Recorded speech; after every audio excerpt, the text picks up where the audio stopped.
Welcome to the Rational Egoist. I'm your host, Michael Liebowitz. Jim Valliant, James Stevens Valliant, my esteemed friend and colleague, and I have been doing a series of discussions, and we'll continue to do them, on some of the great classical liberal libertarian thinkers. And today we're going to focus on one Murray Newton Rothbard, which inspires a lot of emotion in a lot of people, one way or the other. They hate him, they love him. Well, we just want to talk about him. So, first of all, Jim, welcome back. Hi. Great Now, to be always. now you knew Murray Rothbard personally, correct? So before we even get into anything, For a short so, time, but I yeah. did. But how did you meet him? What was the relationship like? Well, when I was a teenager, discovering Ayn Rand and when I first discovered Ayn Rand, I was a wandering waif in the world of philosophy. And so what I did is I absorbed everything I possibly could. So anyone who was I was told was associated with Ayn Rand or related ideas, I was interested in. I wasn't just going to read Ayn Rand and Leonard Peikoff and the Objectivist newsletter and the Objectivist magazine. I was going to read everything under the sun related. And so I was told, well, you have to read Murray Rothbard. That's connected. And I could see that libertarians discussed Rothbard versus Rand in various contexts, even in the 1970s. And so I read a couple of things by Murray Rothbard before I ever met him. One of them was one of the books that really left a powerful impression on me for the positive was a book called America's Great Depression.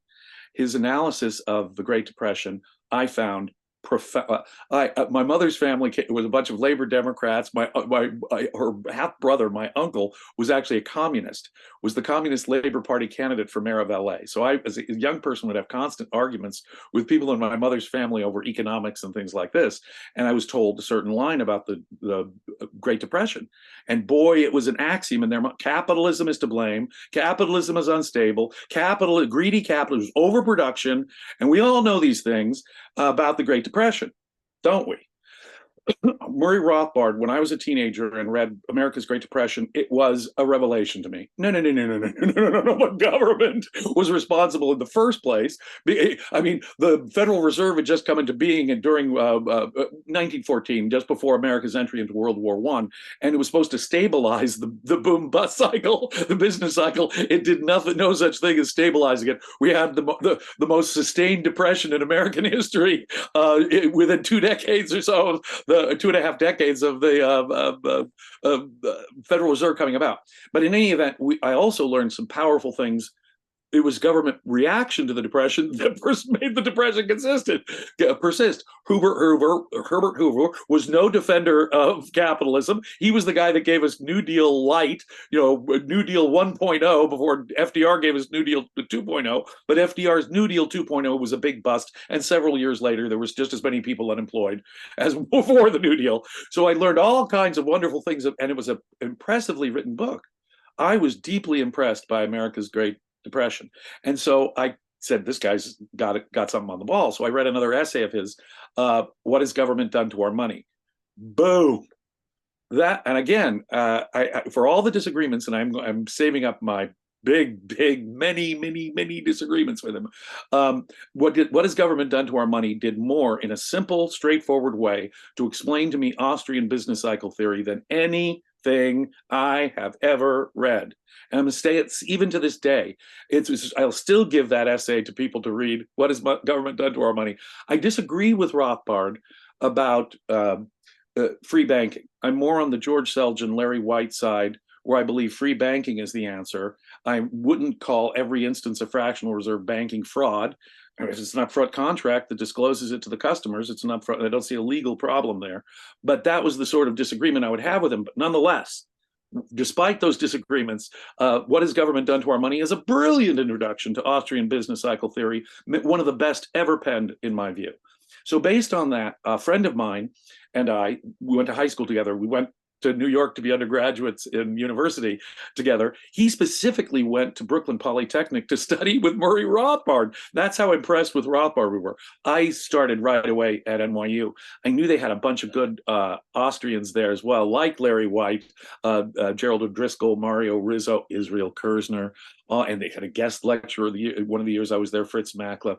So they had a really good Austrian economics program at NYU. So I started right there, but nonetheless, I would sit in and audit courses that my roommate from high school was taking. Murray Rothbard, I think, only taught 2 days a week at Brooklyn Polytechnic, and he never got there before noon. So it would be the afternoon or late afternoon classes, but they were delightful in the sense that he was teaching undergrads economics, straight economics. And so you'd really get a very good insight into his view. And it was working at a place called Laissez-Faire Books in Greenwich Village, where I got to know a whole bunch of other people who were at that point friends and associates of Murray Rothbard. Murray Rothbard, seeing my interest, invited me to participate in a course that the Center for Libertarian Studies was giving on the history of economic thought, because he was writing his monumental History of Economic Thought. And again, I have certain disagreements. He says Adam Smith plagiarized. We talked about this before even. Yeah. Adam Smith plagiarized everything and so forth. So I have certain fundamental, I think he was a little harsh on Adam Smith, frankly. But it's the labor theory of value exponent, for example. And a lot of what Adam Smith said in various contexts had been anticipated. I would not call Adam Smith a complete plagiarist, though, in the sort of the same tone that Rothbard did.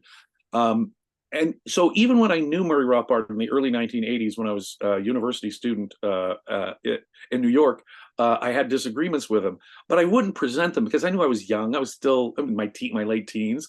I wasn't going to argue with Murray Rothbard. On the other hand, he could tell that I had certain profound disagreements. If, for example, I said, "Oh, but I agree with you, Murray, about natural rights," boom, that would animate him. That would animate him. Then he'd have all these suddenly all these, "Hey, what about this critique of, could you help me?" And so I'd read the book that he would give me that it was a critique. And I said, "Oh yeah, this guy's saying this and this." "Yes, Jim," and he would tell me, we would agree. I would focus on the areas where we agreed. And he could tell that there were areas where I absolutely disagreed with him about. One of them, say, was Lincoln. We would talk about the Civil War and we would talk about Lincoln. And I was under the influence of a writer by the name of Harry Joffa. I don't know if you've ever heard of him. He was a brilliant scholar of the American political system, actually, about the American Revolution and about Abraham Lincoln. He wrote 2 important books, and he did a bunch of debates in between. His book in the 60s that had come out was already a big influence on me, and Murray Rothbard knew that it was trouble because that was more pro-Lincoln. It wasn't totally uncritical, but it took a more pro-Lincoln stance, where a lot of old right historians took a stance that Abraham Lincoln was basically a force for tyranny against states' rights, and whatever their position on slavery, they were critical of what happened in the Civil War. I took a very different stance, a pro-14th Amendment stance, a pro-Lincoln stance, and it was reflected much more in Harry Joffa's position, and he knew I disagreed with him about that. He knew I disagreed with him about segregation and states' rights and racial issues in general. He was an advocate, for example, he would argue with me about why Malcolm X was superior to Martin Luther King Jr. And I would take the stance, well, no, I'm basically on King's side, nonviolence side. So long as America has a peaceful way of correcting the racial injustices, I'm going to be on the side of Martin Luther King as opposed to Malcolm X, who at a certain point in his career was an advocate of taking it to the streets and being violent if necessary. Yeah. And that Malcolm X, I kind of disagreed with, and Murray Rothbard very much no. But Murray Rothbard was all for racial segregation and separatism and secession. When he even suggested, he was even a friend of the guy that turned out to be a terrible Holocaust denier, Harry Elmer Barnes. And he worked with Harry Elmer Barnes, the Holocaust denier, and he was an overt anti-Zionist. If Murray were alive today, he would be screaming bloody murder about what we do over at the Ayn Rand Center, UK, in defending Israel, because he was an anti-Zionist. He was raised by Jewish immigrants from Poland and Russia in New York City, and he would tell me about his dad was a conservative, but he was surrounded otherwise by a bunch of communist Jewish intellectuals when he was growing up. Well, Jim, hold on one second. Hold on one second. I want to ask you. I want to tell you something, and then I want to ask you a question. Sure. because this makes sense to me, the stuff you're saying, because Mark Skousen in the book, I think it was Vienna versus Chicago, the comparisons of the Austrians and the Chicago School of Economics. And he talked about somebody that told him one time that if all the world became a libertarian, Rothbard would become a communist. Basically that he was just so he really liked to be contrary. And that would explain to me I'm going to go with Malcolm X, and I'm going to go. But there's a strange tension with Murray. He wasn't just an intellectual. He wasn't just an economist and an economic historian and a political theorist. He was each of those things. And in each of those capacities, he had an influence, even though he was very much considered especially when he was alive, he was considered a super fringe character in academia. Obviously, he was an anarchist, for example, and he was constantly into revisionist history. Now, some of it I would go in for, his Watershed of Empire with Gabriel Kolko, that absolutely I agree. It was big business teaming up with the federal government that created these regulatory agencies that are supposed to protect us from big business. So, but he was a historical revisionist in other ways that I disagree with. On the other hand, yes, he's a contrarian, but he also wanted to have a political impact, a real world positive political impact. He wanted to create, as he explained to me, a cadre of political activists, Jim. And I almost got the feeling that he was trying to recruit me on several occasions to be part of this cadre of political activists that he was interested. So he was as much a politician in some ways. And he wanted to, and he was concerned about practical politics and the political effect of something. This is why, unlike Ayn Rand, he was not a critic of Christianity or religion. And he thought that many classical liberals were much too harsh in their critique of religion as such. And this is one of the big differences, I think, between Rand and himself, because I would have historiographical conversations. I'm a historian by temperament and training and inclination. And so I would have a lot of historical arguments with him. And he would make the argument about the Dark Ages and the pernicious effect of mysticism and the Attila witch doctor arguments from Ayn Rand. He, as much as he was influenced by Ayn Rand, and he was deeply influenced by Ayn Rand, he was not influenced by Ayn Rand and her theory of history. And he would, a famous German historian, one of the fathers of scientific history, by the way, Jacob Burckhardt, the Germans of the 1800s, in my view, created the science of history, turned history into a vague literary thing, into a real science. Some of these great German scholars, Mommsen and so forth, I can go down a big list. Some of the people I study in Creating Christ are German scholars. They invented textual criticism for ancient texts in a scientific way. And so I would say the Dark Ages, Renaissance, and he would say, oh yes, you and all those Burkhardian cliches. He would dismiss my conceptual understanding, my historiography, my conceptual understanding of history, because he saw it as a threat to religion, as an attack on religion. And if you press him, he would tell you, well, I don't believe in God, Jim. You variously describe himself on that topic, but he didn't believe in God at all. Unlike his longtime wife, Joey, he did not believe in God. So I say, well, what's your pro reason? You understand the role of Aristotle. Why aren't you seeing the moment of Dark Ages versus Renaissance? Why you chalk that up to a historical cliche by Jacob Burckhardt? Other Burkhardian cliches that Ayn Rand allegedly bought into. It's going to have a negative impact on reaching out to Christians. Our contemporary libertarian movement will have limited impact on reaching the American public, which is still very much Christian, if we take an anti-Christian stance. Well, how does that change the reality of what was the Dark Ages, what was the Renaissance? I'm not going to go there with you, Jim. It's more complex than Ayn said. It would basically be his position. But fundamentally, if you believe the things that he took from Ayn Rand that are true, the power of ideas, the role of ideas, the nature of human volition, if you buy into that, you're kind of buying into the premises of Ayn Rand's theory of history. And so I would try and draw that out, and he would cut me down. So I had disagreements with it.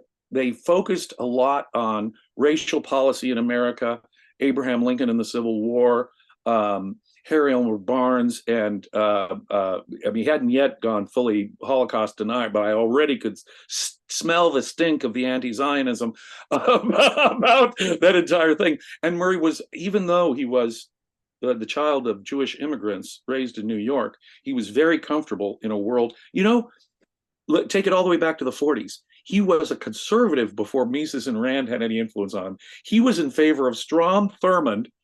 He said, what did he say? I was one of two conservatives at Columbia University in the late 1940s. And I kind of believe what he said. Of course, he had trouble with the famous Arthur Burns, who would go on to be a Fed chairman, who first rejected his PhD dissertation. He had to work hard to get his PhD dissertation and get around the famous Arthur Burns, to get others to look at it and get his dissertation accepted at Columbia. But he was a conservative before he was, interestingly, he was a conservative before he became more liberal. Mises and Rand had a liberalizing effect on him. Once they were sort of gone out of his mind, he could return to his old right roots. And that's how he saw it, too. He saw himself as returning to his old right roots. In the 1970s, he'd been sucked into a lot of leftism. There's no question about it. I think when he had his break with Charles Koch, the famous billionaire who funds the Koch family, are very rich people who famously fund classical liberal and libertarian causes. He himself had a break with Charles Koch in the 1970s. And thereafter, it became in his mind, this is the word he would use to me, the Coctopolis. The Sinclair Lewis, the octopus thing. He would use the tentacles of the force of the Koch brothers in the libertarian world that he would constantly have to fight. So he started the Mises Institute in the early 1980s. And he invited me because I knew him. I mean, I had pizza and beer with him on his birthday in 1981 or 92.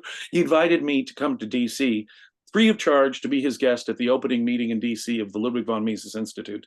I get there. I'm just a college undergrad. I figure I'm going to hide in the corner. So I go to the far back corner. I'm literally, no one is there. The tables were all empty. I could choose where I was going to sit. So I went to the far back corner and sat in the distant corner. Murray Rothbard comes early. He sees me. Oh, Jim. He cuts a beeline diagonally across the ballroom in the hotel and sits down right next to me. So what happens? Over the next few hours, oh, Jim, I'd like you to meet Congressman Ron Paul. Oh, Jim, I'd like you to meet Congressman Phil Crane. And here I am, a college, sophomore or something. Oh, how do you do, Congressman? How do you do? Suddenly I'm at the cool table, the cool kids table, because Murray Rothbard is sitting next to me. I got to tell you, I've heard a lot of people refer to certain tables as cool tables. But Murray Rothbard, Ron Paul, and a bunch of congressmen is not usually what people think of when they think of cool tables. Well, I thought I would be avoiding all the big names that were coming to the gala that would the opening of the Ludwig von Mises Institute. I thought I, sit in the corner, but no. Murray had to come sit right next to me, and that brought all the luminaries. That's wonderful. I want to ask you two questions about him personally before we delve into his economics and his political philosophy. First of all, his personality. What was it like to be around him? What kind of person was he? Nice guy, jerk. I mean, what was he like? That is a complex. Define. Is this person good? No, I'm not asking you that. No, let me be clear, exactly. because that's going to be my second question. Yeah, exactly. I'm not talking about character. I'm just talking about someone to hang out with. Is he fun to hang out with? In some ways, he was one of the funnest people I've ever met. He was full of jokes. He was full of laughs. He wanted to laugh and have a good. He loved food. He loved food. And he would tell you about how Hershey's chocolate bars have degraded and how our mixed economy has destroyed the Hershey's chocolate. They're all waxy now. They're all waxy. When I had the chocolate when I was a kid, and he would go on about how certain things had declined with the mixed economy and chocolate bars were among them. And but he loved pizza and he loved to joke around, and he always had a book that was, I don't know how he did this, but we would be talking about something would come up spontaneously and he would pull this book from nowhere. I have a book on that. Here you go, Jim. So in one sense, because I was a voracious book reader at the time too. I mean, I was reading multiple books at the same time at this period in my life, and he would always have a relevant book on the topic and kept me going. So there were certain works of his that definitely had an impact that I would say was net positive. There were certain works of his that I have to say were a mixed bag, and other works that were an absolute disaster. Okay, don't go to those yet. Don't go to them yet. I had to disagree. But in person, he was a delight. He wanted to know about me personally. But part of it was, see, I saw his demeanor in class too. If a student in one of his classes, the regular undergrad at Brooklyn Polytechnic, say, when he was teaching there, if some undergrad raised his hand and articulated some Keynesian fallacy, he literally was like, oh, forgive my language, oh, that's bullshit, Mr. Jones. He would come down hard on it. It was no, other professors would sort of, let's consider the question, and he didn't come straight out with his opinion. Murray Rothbard was never shy about coming out straight with his opinion and telling you why he believed it.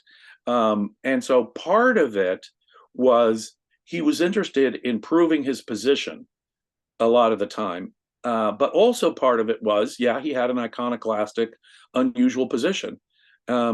He was an anarchist before his break with Ayn Rand, but I almost get the feeling that he was under the influence of such giant minds, Mises and Rand, that his anarchism, for example, is almost like a psychological expression of his need for mental independence. I definitely got that. I can understand that. He was bitter about the Ayn Rand movement. You would hear bitterness when he would talk about his association. I mean, he could be harsh on Ayn Rand. He could be ruthlessly harsh on Brandon. So he actually encouraged me in my skepticism towards Brandon. I'd already had my interaction with Brandon, and I had an impression about him, and he definitely fed into that. Oh, you're absolutely right, Jim. Pompous prick, right? The Nathan was, as far as he was concerned. So his effect on me was a mixed one. I had a delightful time with him. He was fun to be with. And because I wasn't arguing with him, he could tell I had differences. Like I say, I've explored some of those. I didn't think that the Viet Cong, I think you could oppose the Vietnam War, oppose the draft. I think it was a terrible thing, a terrible waste of tens of thousands of American lives, and still not think that Ho Chi Minh was George Washington. Okay, and he argued that the Viet Cong were in effect like the American revolutionaries. So many differences like that piled up. Israel, Vietnam, foreign policy is where a lot of them were focused, but some of them were focused on states' rights and race as well. Does that make sense? It does. And that actually, so my next question has to do with his character. And let me just give you some insight into my thinking on this. In the book you're talking about, America's Great Depression, which it's one of the books that I have not read of his. I've read his essays on the trade cycle, plenty of stuff, not that one. But in it, when he's calculating the money supply, which is key to Austrian business cycle theory, and he's trying to make the case for a vast increase in the money supply. From what I understand, he included the cash benefit receipts or something, the exchange receipts for insurance premiums, something that's not normally normally included. I don't remember exactly what it was. Say that, and I wouldn't. Yeah, see, it is on that very point that I think I would take issue. For example, Milton Friedman referred to it as pure chicanery. Well, is what he called it.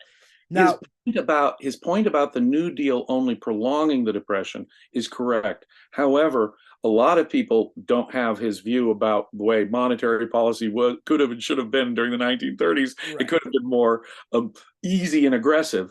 And so Rothbard is not, I think, being accurate in that regard. That does not make America's Great Depression a valueless book. No, not at all. A lot of great insights because he does understand the nature of the Fed's role in intensifying the business cycle in the 20th century rather than alleviating it. Yeah. He does understand how the New Deal only made matters worse.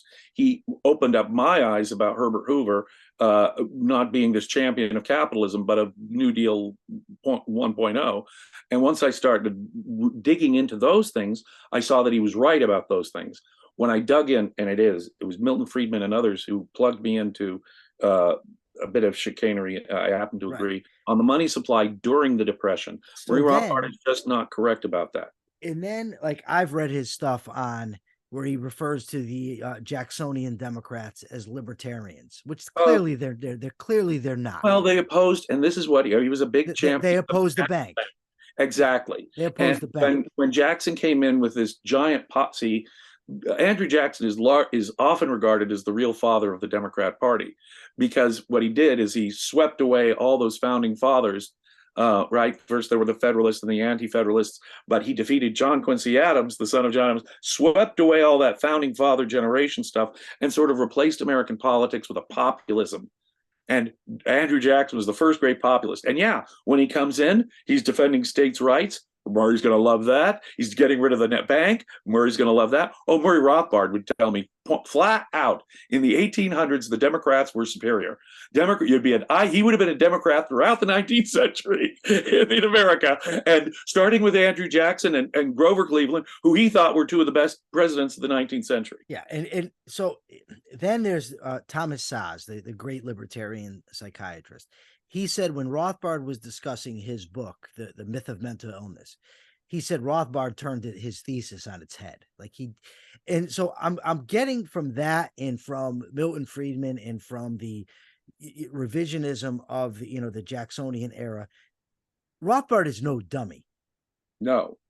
Clearly not. He's a brilliant man. So it seems to me there has to be some intellectual dishonesty going on. I think so. I think he was often arguing for his case and ignoring the inconvenient fact. Okay, hold right there for 1 second. 1 second.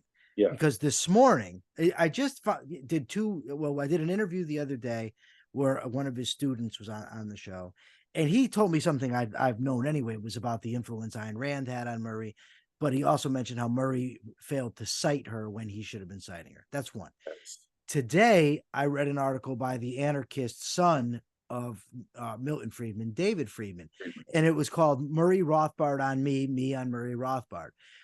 And what he said was that Murray Rothbard, once you disagree with him, he looks at you like an enemy.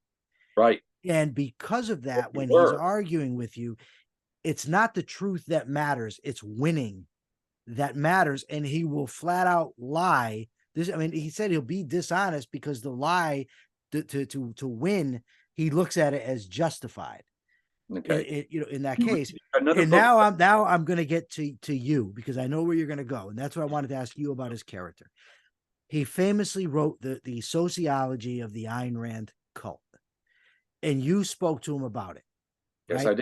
I did. I read Mozart Was a play that was clearly a fictionalized spoof, but more to the point where he's direct about the Ayn Rand movement. It's the sociology of the Ayn Rand cult. But if anyone's interested in Murray's attacks, vicious, unfair attacks on Ayn Rand, you need to read the play Mozart Was and Sociology of the Ayn Rand Cult. Now, you asked him about this. I did. There were things in there that he said that did not. Well, first of all, I didn't know. A lot of libertarians have been attacking Ayn Rand for being this horrible monster, after Nathaniel Branden especially. But when you combine Nathaniel Branden and Murray Rothbard, the folks at Laissez-Faire Books had a generally negative view of Ayn Rand as a human being. Yes, she's done wonderful things to push people in our direction, but as a human being, she's awful. Look at the break with Nathaniel Branden. Look at the break with Murray Rothbard. He's got such radical ideas, it's hard to call him a coward. But then again, you say he's a contrarian. But I asked him directly things like, you say in the sociology of the Ayn Rand cult that people were excommunicated for not liking Rachmaninoff, and that if you didn't like Ayn Rand's taste in music, you would be expelled from her circle. Who? Can you give me an example? Because I'm thinking to myself, who is an example? Because I was studying at that point the various breaks that Ayn Rand had with various people, and I knew the reasons for them, and none of them involved that. So I said, well, who are you talking about? Because maybe he knew. And he literally said to me, oh, that was fictionalized, Jim. There was no one. And so the response is, well, wait a minute here. So you're saying something about Ayn Rand that wasn't true. Everyone knows that Ayn Rand believed that you could say objective things about a person's psychology. We were just talking before the show about how she thought your romantic choice was very revealing. She also thought that the other area which revealed your deepest philosophy, your sense of life, as she put it, was art. And so she thought there was psychological significance to your taste in art, and that there was an objectivity to it in the values. She had a whole system of objective values. Murray Rothbard did not like. It's like her attack on religion, for example. Murray Rothbard thought, okay, Ayn Rand is telling people what art they should like. That's not really the case. You could have Leonard Peikoff could like jazz, that Ayn Rand very much disagreed with. Or Marianne Suarez could come and say, I like Cezanne. And Ayn Rand was, oh, that's interesting. Why do you like that painting by Cezanne? Oh, I can see why you could like that, Marianne. And so totally different view I got from Marianne and Leonard on Ayn Rand and art. And but even at this time, I was questioning, let's put it that way. And when Murray Rothbard in effect said he made that up, and that the thing was generally, in his word, fictionalized. That was his word. His own attack on Ayn Rand was fictionalized. See the points that I'm making here. He would lie in order to, this is a great example of what David Friedman was saying, right? To make his point, he has a little nub of a point, but one that I could defend. Ayn Rand said values were objective. Now, what does that imply about art? Well, Ayn Rand excommunicated people for not liking rock. Well, no, she never did. So what he's doing is he'll make up a fact to prove his point. And that is an example of what David Friedman is saying. I read a series of books called Conceived in Liberty, written by Murray Rothbard, History of the American Revolution. As a historian, I couldn't pass that up. I have to read that. And there are, again, all kinds of insights, like America's Great Depression. I could look up, think, oh, wow, that was something I didn't know about the American Revolution. And Murray was telling me about it. I could check it out. And turns out, many times, was true, insightful, brilliant. The nature of the guerrilla war that the American Revolution was, of course, that's going to be part of his. George Washington lost all his official battles into the last one, and he was basically running from the British Army. I knew a lot of that in general outline, but he had amazing details about this. Now, would I recommend Conceived in Liberty as the authoritative history of the American Revolution? No, I would not. Any more than I would recommend Murray Rothbard's work on the Civil War and his attacks on Lincoln as the authoritative. In both cases, I would point to other historians like Harry Joffa, who I think can serve as a corrective. Harry Joffa is an interesting person because he was a Thomist Aristotelian who saw the Aristotle in John Locke, who saw the Aristotle in John Locke and Thomas Jefferson, who saw the Thomas Jefferson and John Locke and Abraham Lincoln. And I would point out that declension, which of course Ayn Rand had led me straight to.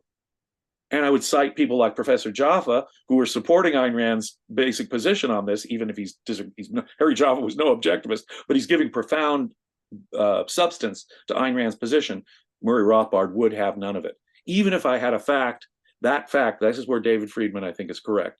If the fact is inconvenient enough, and see, I wasn't, as I say, I wasn't going to argue with him. He knew I disagreed with him about Lincoln or something.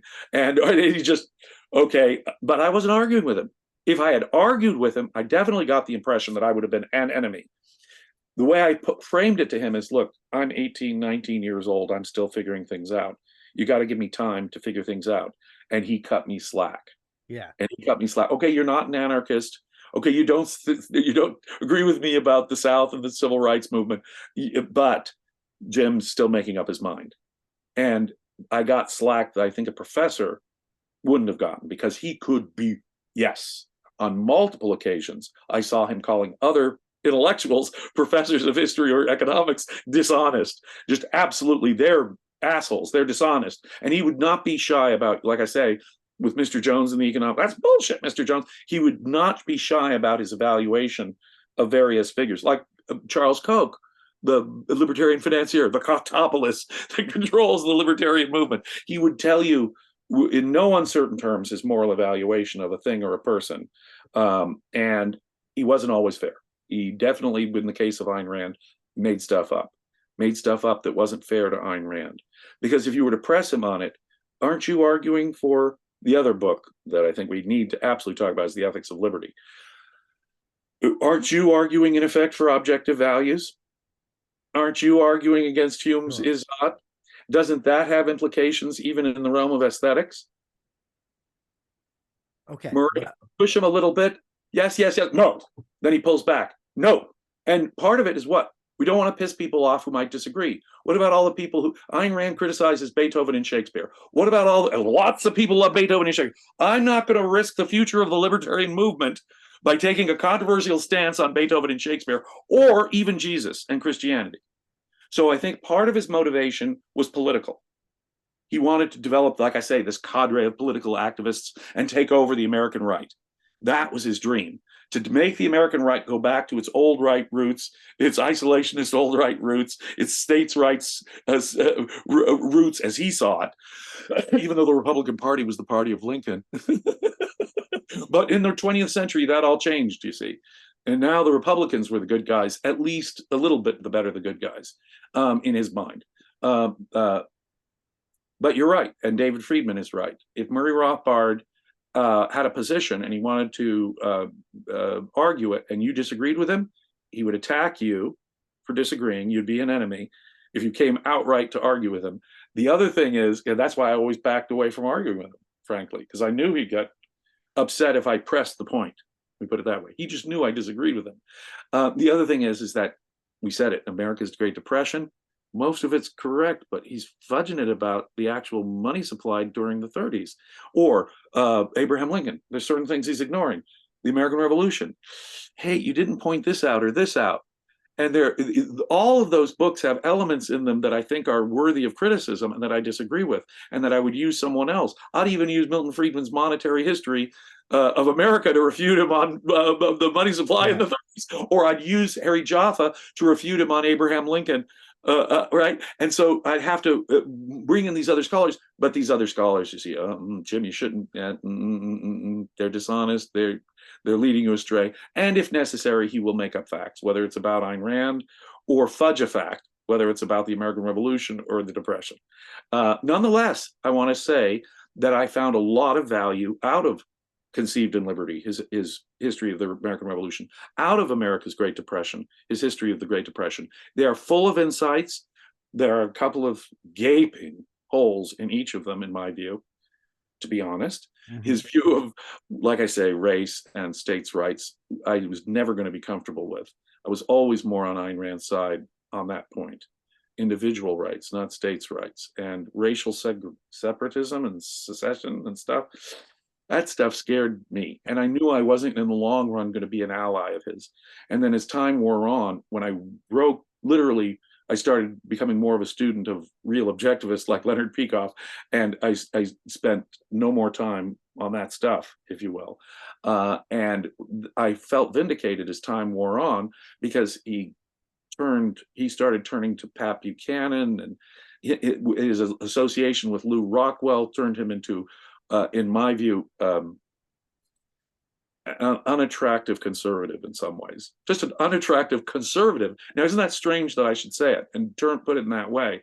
But it was a kind of conservatism that he was defending. Excuse the sirens if you can hear them, but they're not coming for me. I don't care. Okay. So, obviously his best work, I think, is okay. Hold on one second before you get to that. I want to let me set the stage, right? Sure. I think that Murray Rothbard as a thinker can be basically broken up into two components, the second of which I would further divide into two components. Let me tell you what I mean. The first component I would say is Murray Rothbard, the Economist. Murray Rothbard, the Economist, is absolutely superb in my view. Second only perhaps to Mises, and in some ways he's better than Mises, but I can't put him above Mises because he learned from Mises. The way I would put it on that is that when when I read, I mean, really, he wrote the definitive commentary on human action, and the way I would put it is, reading Human Action on my own, I could get the ideas in general. They were a bit floating for me, but it was hard.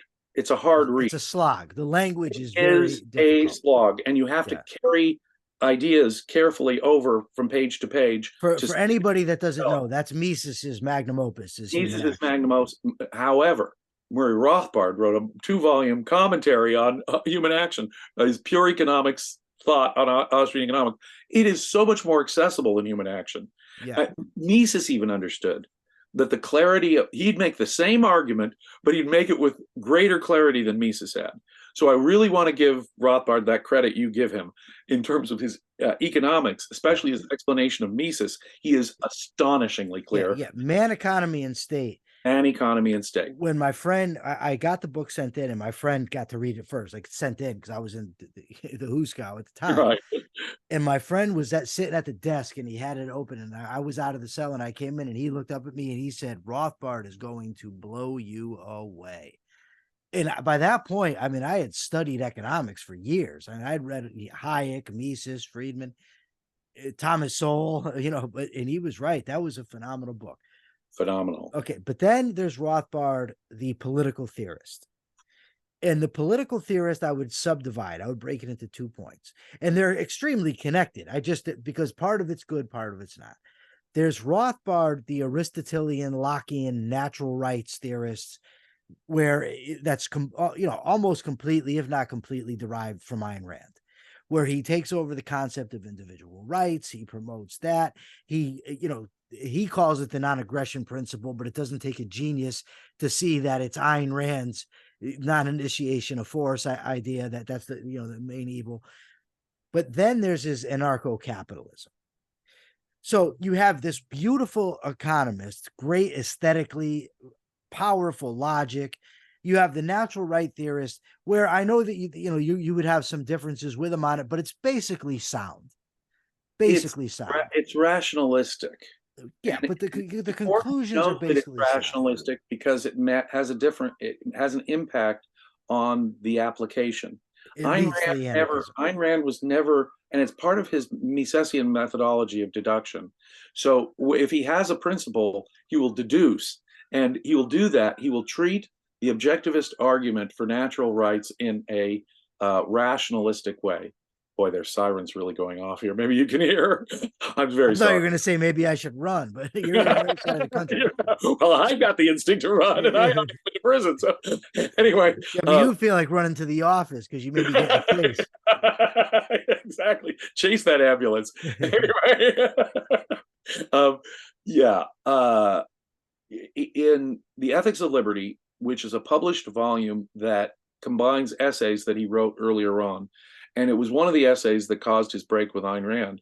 His defense of free will, for example, is very much Ayn Rand's, and Ayn Rand has a very distinctive argument for free will. I have a friend who found an Aristotelian from the ancient world, who I'm sure neither Rothbard nor Ayn Rand had ever heard of before, who actually says something close to what Ayn Rand says about will and thought being identical, in effect. It's not John Locke's theory of free will. It's certainly not William James's, although they say things that are interesting about that. They're certainly not Ayn Rand. He didn't cite Ayn Rand, even though he got his theory of free will from Ayn Rand. And that was Barbara Brannon, who'd written her master's thesis on free will.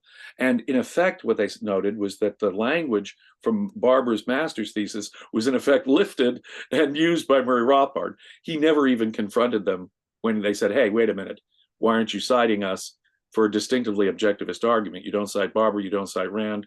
That's not honest. And he wouldn't even show up to the trial that was arranged for him on that point. But elsewhere in The Ethics of Liberty, he develops an Aristotelian natural law based argument that is largely comes now. When you say Rand influenced, let me give you one example.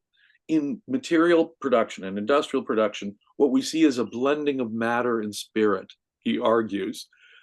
The highest spiritual elements of the human soul are being fused into the. This is straight out of Atlas Shrugged. Sure, it is pure Atlas in some ways, nakedly ripped off arguments from Atlas Shrugged without a single citation. In other works, he does mention Ayn Rand, at least briefly, as an influence. But this is the book where he should have done it, because this is the book where he defends Aristotle and Aristotelian methodology, gets his argument for free will, gets his argument for natural rights. And although it is rationalistic, and just one little asterisk on that, to the extent you are rationalistic, you're going to have problems with application. Only if you develop it inductively from the ground up and see the full concept do you then have the concept to come back to apply it properly. So in my view, he sets himself up for all kinds of policy errors because of his methodological rationalism. But apart from his methodological rationalism, I agree with you. His basic argument for rights comes from straight from Ayn Rand. His basic argument for methodology comes straight from Ayn Rand's twist on Aristotle. His basic argument for free will is distinctively Ayn Rand. He'd go to his academic friends, Helmut Schuck, the guy who wrote the book Envy, another book I highly recommend. Is this great book? Great book. This theory of Ayn's original? No, it's a commonplace in Western history. What?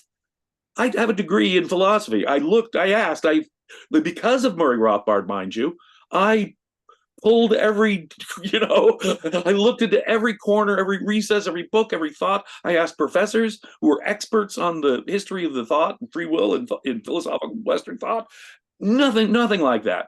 So he did rip off Ayn Rand nakedly, and that's the book where he should have cited her, because that's the book where he's most influenced by her. Okay, so a book like Power and Market, where he argues the economics of anarchism, in effect, it's not Ayn Rand.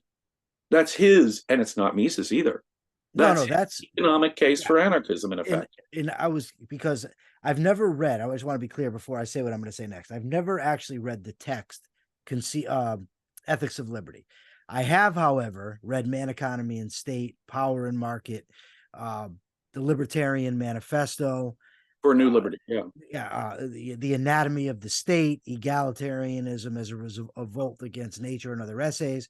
So I am very familiar with them. Can I just stop right there? Yeah, sure. One of the areas where Rothbard had an actual influence on me, an original influence on me, it didn't come from Mises, it didn't come from Rand, but it was coming from Murray Rothbard, was his analysis of egalitarianism.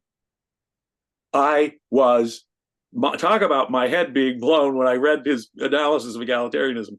No, economic inequality is bad, Jim.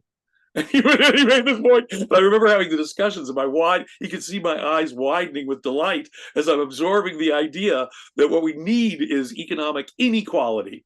Economic inequality is a good thing, is a generator of progress. What we want is more economic inequality. I can see the point that economic equality was unjust, that economic inequality was the product of justice. More than that, he had a very complex economics argument for it, much better than the other arguments that I'd ever read on economic inequality being a good thing.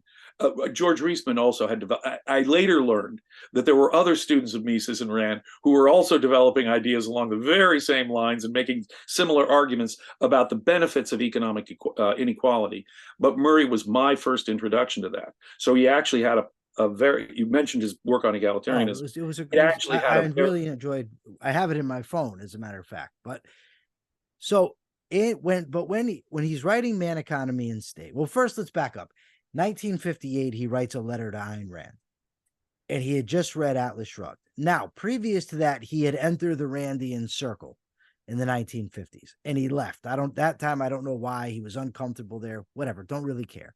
But 1958, he reads Atlas Shrugged. He sends this letter to her where he says, this is the best, basically, I can't believe this achievement of yours. This is not only one of the greatest novels ever written, it is one of the greatest ever conceived or something. Treasure trove of infinite ideas. You've introduced me to the idea of natural law, yada, yada, yada. Okay. Oh, and he does credit her with sending him to Aristotle, natural law. Yes.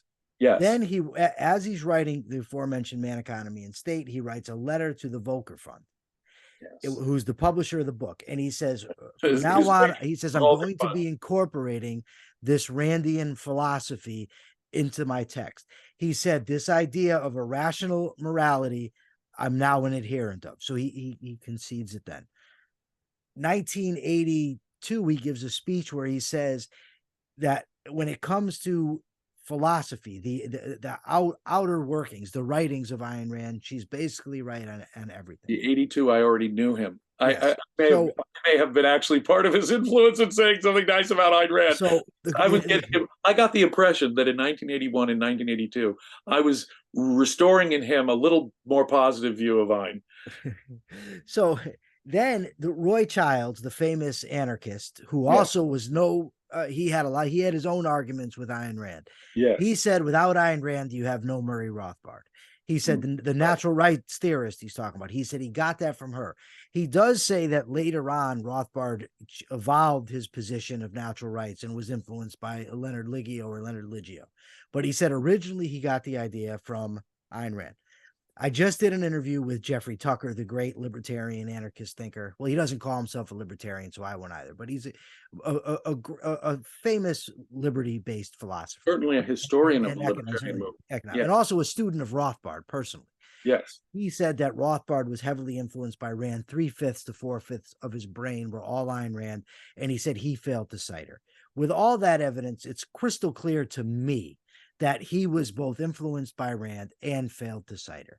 He was dishonest. He was dishonest in his attack on her. In its particulars, he was dishonest in failing to cite her when she was a true influence. But at the end of the day, I'm almost glad. A lot of people claim the mantle of objectivism, and they're really not objectivists. They're further away than Murray Rothbard, and they'll claim the mantle of objectivism. Murray Rothbard at least disclaimed the mantle of objectivism, because if you're going to go out and argue for racial secession and segregation, or you're going to call Ho Chi Minh the new George Washington, or if you're going to say Harry Elmer Barnes, the Holocaust denier, is my friend and hero, well, okay, you can call him his hero. But what if you're going to say Donald Trump is a Randian hero? Well, well, if Murray were alive today, what would he might say about the populist right? We don't know. I don't know exactly. I don't know. So at least when it comes to the bad things he says, like anarchism and stuff, we can say, no, he's not an objectivist. Now, he had a huge influence, though. He had an influence, maybe not as great as Ayn Rand's, but he had a powerful one, and a powerful one in academia in a way that Ayn Rand did not. It was arguments with Professor Robert Nozick, a philosophy professor at Harvard University, with Murray Rothbard, that generated Anarchy, State, and Utopia, the great work of political theory by the Harvard philosopher Robert Nozick, which is standard. When I was a university undergraduate in philosophy, you had to read two things in political philosophy. You had to read sections from Nozick's Anarchy, State, and you had to read sections from Rawls's Theory of Justice, and they were juxtaposed, the two Harvard, and that's as an undergraduate in political philosophy. I read them both back to back. Just when I was... Well, they're the big American texts in political theory. I'm actually going to incorporate some Nozick in a few minutes, but so I want to sort of harken back, because I don't want to just beat up on Rothbard, because I do think he's had some great impact, and like I said, as an economist, he was phenomenal. I think his economic methodology is superior to Mises in that it's not Kantian, it's Aristotelian. It's more Aristotelian than what Mises was. And he will, at the end of the day, say it is reality I'm talking about. Yes. Like from observation. Yes. But there's still axioms he's deducing it from, and that's dangerous. Yeah, but he's a little too Aristotelian in that regard, and a little not enough Ayn Rand. Well, here I would disagree with you, and I don't want to. It'll take us so far afield because it's just, and I don't think we would disagree as much as I'm making it sound, because ultimately, in order to deduce truths, you have to first induce truths that you can deduce from. So once you have, for instance, once you've induced the concept of action, and you've come up with it, then you can deduce the conclusions from that. But when doing that, why it's so instrumental to give us the inductive part of the argument first and to make it thorough. See, Aristotle thought we could only get vague sort of correlations as we move up inductively, and then we get the axioms, which are sort of self-evident in each field. Then we can get real certainty by deducing, and we'll see the certainty in the reverse deduction back down to the ground. Ayn Rand said, no. Each step of the induction on the way up has to be valid. And it's true, but at the same time, I'm not disagreeing with you, and I would take us so far into the hair-splitting weeds if I tried to argue with you on this. But they're talking about the methodology in economics, and the question then becomes, well, what is your alternative? You're not running lab tests in economics where you can hold all things equal. Yes. Ultimately, you have to do psychological experiments where you can hold all things equal, and that's where the Austrians are strong, and where I think Rothbard is stronger than Mises. And I agree, but the hypotheticals that they create, holding all things equal, all have to be induced first. And the process of inducing them is guidance on their deductive application. I agree with you. And that's the critical thing. One thing that was great about Riesman, we could have disagreements about, he's another student of Rand and Mises. He would keep in touch with journalistic fact. When he discussed economics history as much as he discussed anything. So look at the price. We had price controls on oils in the 1970s. George Reisman would argue, look at the effect on the price. Ronald Reagan deregulates the price of oil. There's a glut. Aha, we have a classic example. So he would use much more empirical economics as an example. I think I could destroy that argument in about 30 seconds. Dead serious. And I'll tell you why. It's a simple question. How do you know that it was the regulations and deregulations of oil that caused that? There's a million other things going on the planet at that time.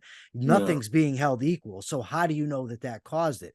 Well, unless you can understand supply and demand. Well, that's true. You can't. Well, I'll give you this much. You can't understand it without that conceptual framework that you've already got in mind. You have However, to do there it. is no question on the empirical question of whether or not Ronald Reagan's deregulation of the commercial price of petroleum had a difference. I believe it did. That's not what I'm disagreeing with. You see, I agree.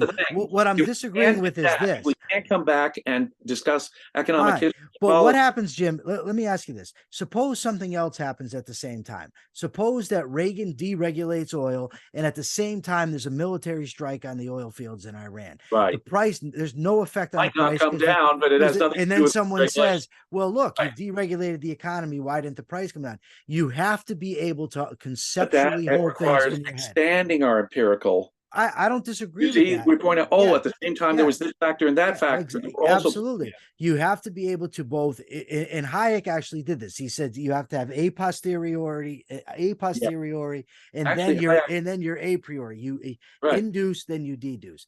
So ultimately, what I wanted to say about Rothbard's economics is basically every economic conclusion that I've seen him come to, he destroys John Maynard Keynes.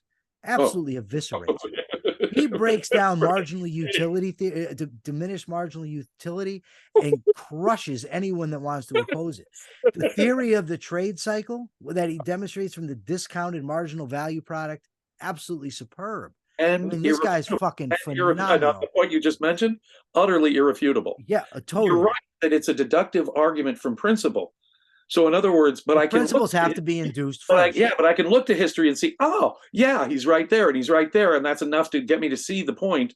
But there has to be an interplay between economic history and economic theory, it seems to me. The one thing that I actually would disagree with him, where I'm more libertarian than Rothbard, and I think you will be too, is he thought that there should be a required 100% gold reserve standard, that that banks could not be allowed to have fractional reserve. How that doesn't interfere with freedom of choice and freedom of trade and association, I have no idea. One of his worst books is one of his last books, The Mystery of Banking. Honestly, because I agree with Mises on free banking.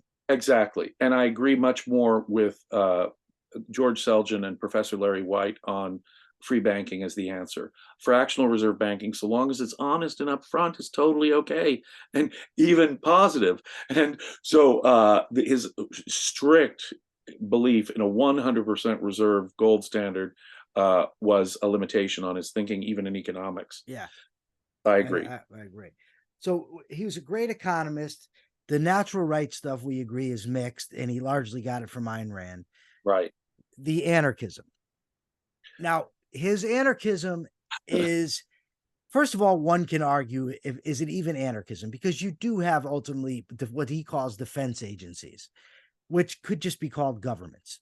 The problem is you can have multiple defense agencies on the same geographical area. Now, first of all, Rothbard himself in Power and Market agrees that you have to ultimately have a final decider, which to me does away with the whole theory anyways.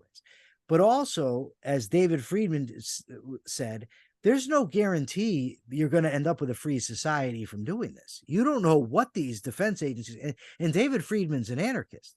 Yes. But he concedes. He said, look, I may be wrong about this whole thing. We don't know what's going to happen once you have these defense agencies. So the argument that Roy Childs pitched to Ayn Rand he said objectivism implies anarchism. And he said this. Wrote a very famous for the reader, for the listeners. You wrote a very famous open letter to Ayn Rand in the Yes. 1970s, Right. defending anarchism and saying that Ayn Rand, if she were to be consistent, should Had to be an anarchist. And I run into that argument just yesterday, the same argument.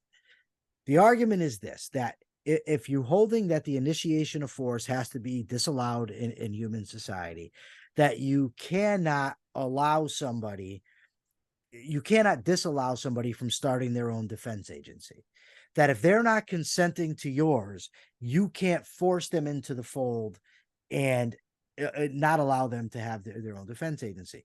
Now, I want to give you my argument. I have howitzers and nuclear bombs in my backyard. Well, you end up with that type of thing too. And this is where, so there's a couple of thinkers helped me, and it ironically was not Ayn Rand that helped me to defeat the argument that it's not consistent with objectivism. One of them was Robert Nozick. Two reasons. One, Nozick convinced me that if there's a great enough chance that a behavior will violate rights, even if it isn't necessarily going to, there's reason to outlaw it. For instance, inebriated driving. I'm not necessarily initiating force against anybody, but the chances that I'm going to are so high, it warrants outlawing it. Or firing a gun off, into the open air.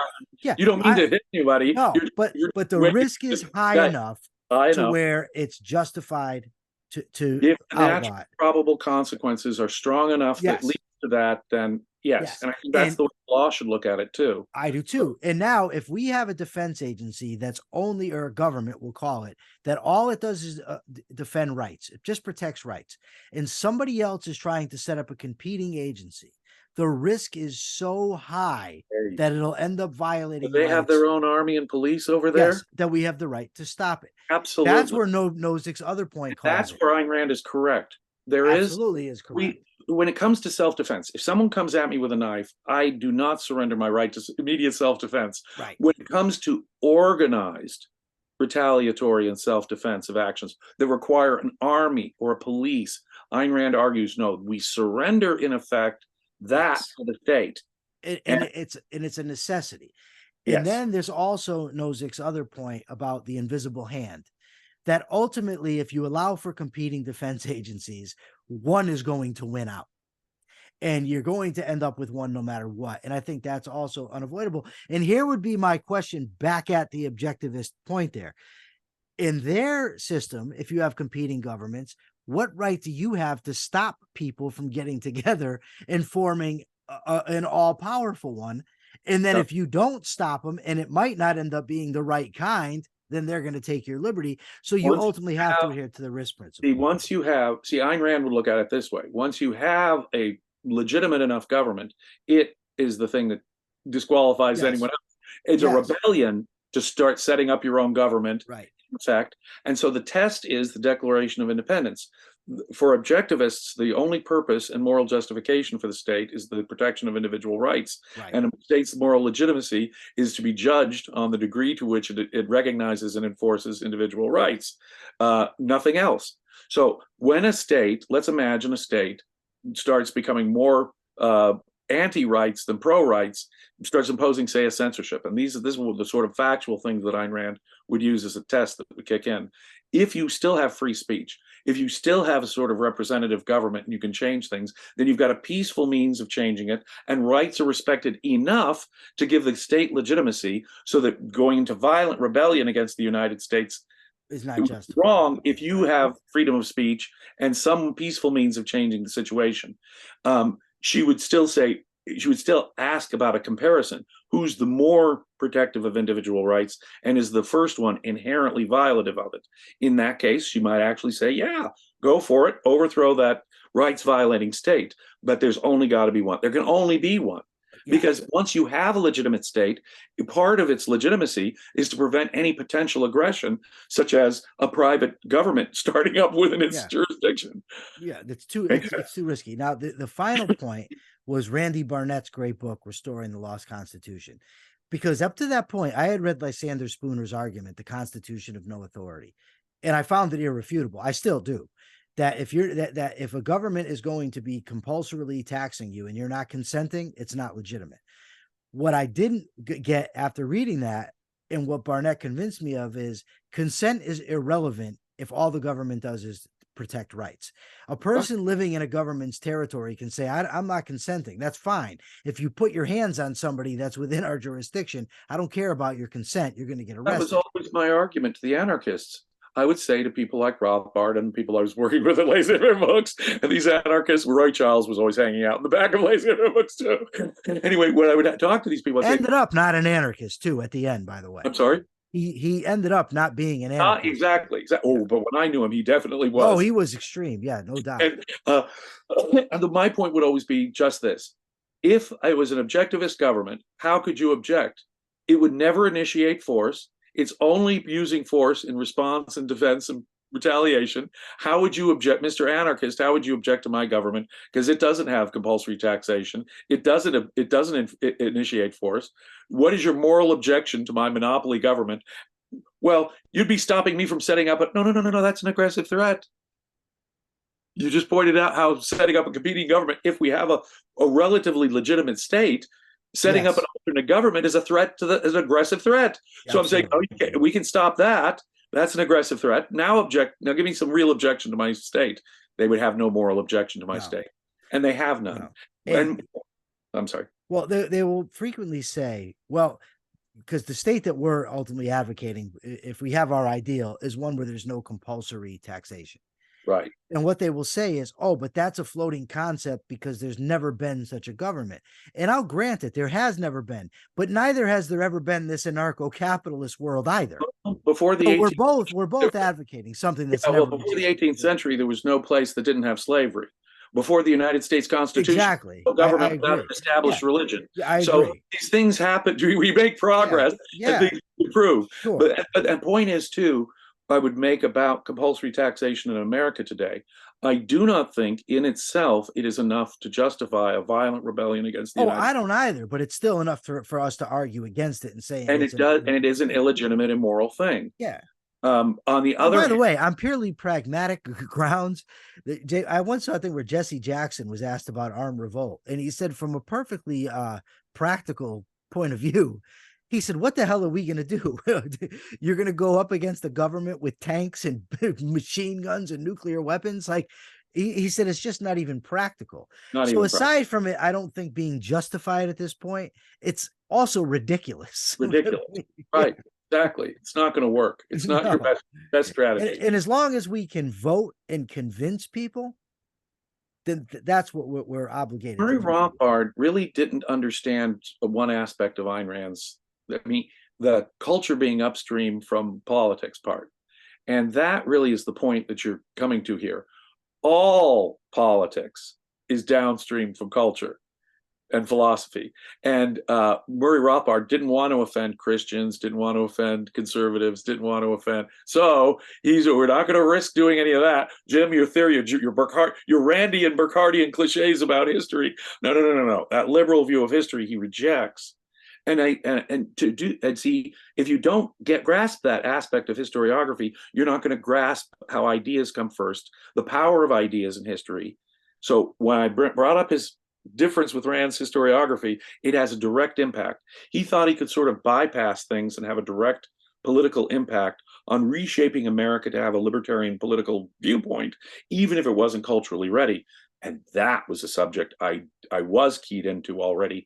And I was sort of saying, look, Murray, you really, really believe that in this political landscape, you could have your libertarian party could have an impact on public policy? In my philosophy has to come first.